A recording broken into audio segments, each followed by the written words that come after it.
Self-sabotage is, and signs that you are doing it without probably even noticing.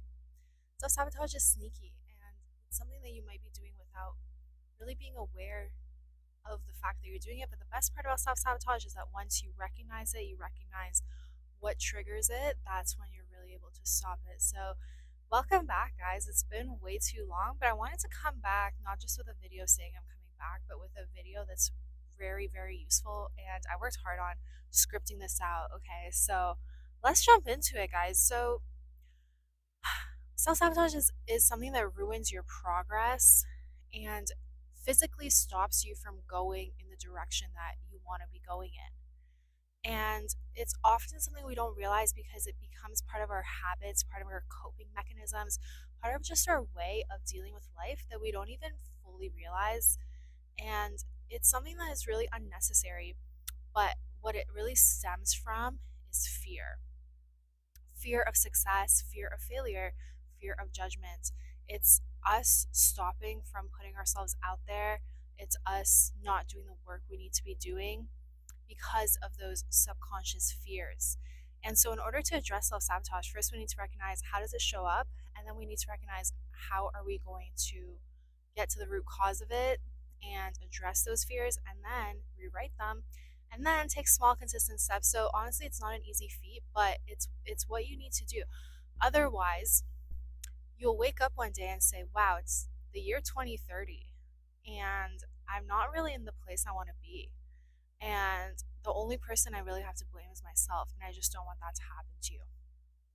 Okay, sign number one of self sabotage is you're staying in an environment that stresses you out, people that stress you out, being thinking that you are controlled by and defined by your environment. Let's say that for whatever reason you're back at your parents' house right now and you're saying, you know what, I can't film YouTube videos because my parents don't like it, and this is totally not my personal experience. But instead of taking control of that situation because you're fully always in control of your environment, and I'll explain that in a second, you just stay there, right? And you're like, because of XYZ environment, because I don't have opportunities around me, because whatever, I'm not able to actually do what I need to do to get to where I want to be. And so here's the thing. The reason you're always in control of your environment is that if you have your physical senses, thankfully you have your sense of walking, sense of everything, you can leave. You can really go and find a new place to stay. When I was living with these roommates back in Ottawa, I would wake up before they woke up, get myself out of the house, record some videos by the river. You guys will see if you go back to the 2018 videos on this channel.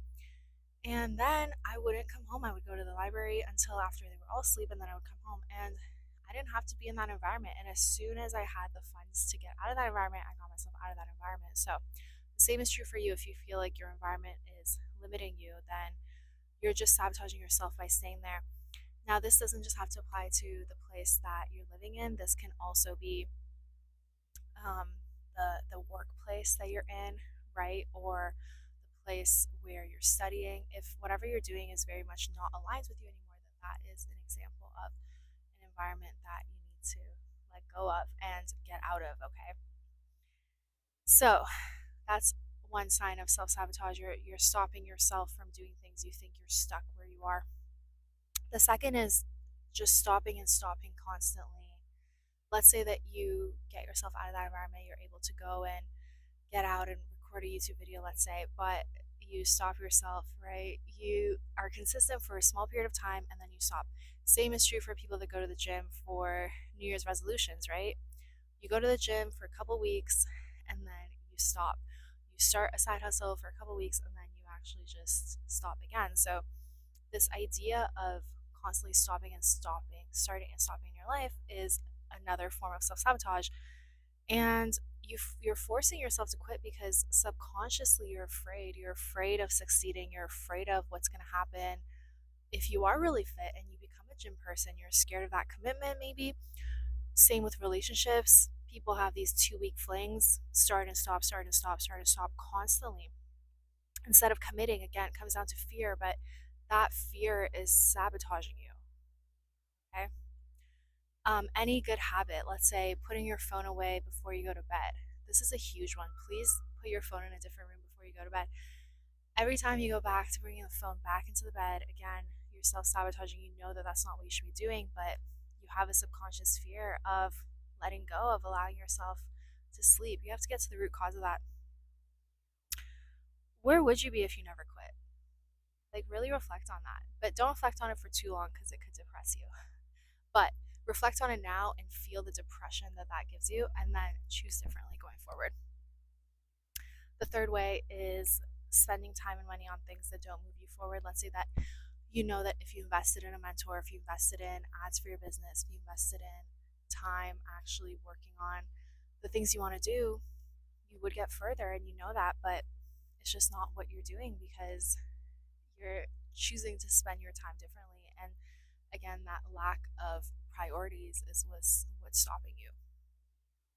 The fourth one is not asking for help. So if you think about it, right, there's people in your network, there's people that you know, there's friends, there's mentors, coworkers, even that could help you, like that would probably want to help you if you just ask them. And this idea of thinking that you're going to do it all on your own is another form of self sabotage because you're just making it really hard for yourself and making it way harder than what it could be. There are people in your network that are way further ahead than you in some area or another, whether it's health, career, relationships, whatever. And nevertheless, again, you're not asking for help because you're afraid. And again, you need to address this. You need to stop. Okay. Oof, this is a hard pill to swallow, guys. I'm sorry, but it had to be said because I had to say it to myself. Like I've given a bunch of examples here, stopping YouTube, not asking for help, etc. And these are all things that I personally have done. And I'm like, I'm not about to pull up to the year 2030, not having achieved all my goals. So let's go. And the year I chose 2030 is the reason is that it's 6 years from where today is. Like 6 years ago was 2018. You guys know where I was in 2018. I had all these goals and dreams, and yet here we are. Not, I've achieved them to some extent, but nevertheless, not to the extent I wanted to, right? And I can say many of us probably feel that way. So 6 years from now is 2030. So we don't want to have the same thing happen. This is going to be different. It's only going to be different if we really decide it's going to be different. So the solution, okay, small, consistent steps. So after you acknowledge the fact that it was the fear, first of all, you work through it, right? Let's say that subconsciously I have a fear of being famous because if I'm too famous, then maybe I will get attacked, right? I don't know. This is just a random subconscious fear that I personally have is that if I'm too outspoken and too famous, then someone who really disagrees with me is going to come out and get me, right? Um, so that's just an example. But so I have to address that within myself by actually looking within and making myself feel safe to be famous. You have to do the same with money. You have to feel safe having money. You have to not feel like you're going to lose it all or get back into debt or whatever it is. You have to really shift the story of what's going to happen once you achieve your goal because subconsciously you're afraid of your goal. That's the main reason we self sabotage.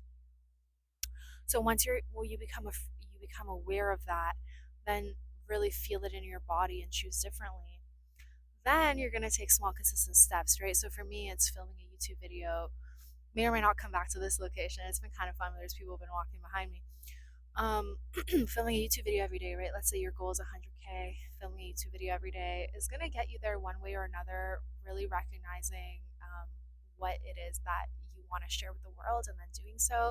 If your goal is health and fitness, you need to get up and start walking. You need to go to the gym. You know what you need to do. I firmly believe you know what you need to do, but maybe you're not doing it because it's too big. So, how can that goal be broken down into small, consistent actions? And what's something that you can actually do today and tomorrow to make it happen? So go out there and do that, okay? So that's really it. Honestly, encourage self-compassion, have compassion for yourself.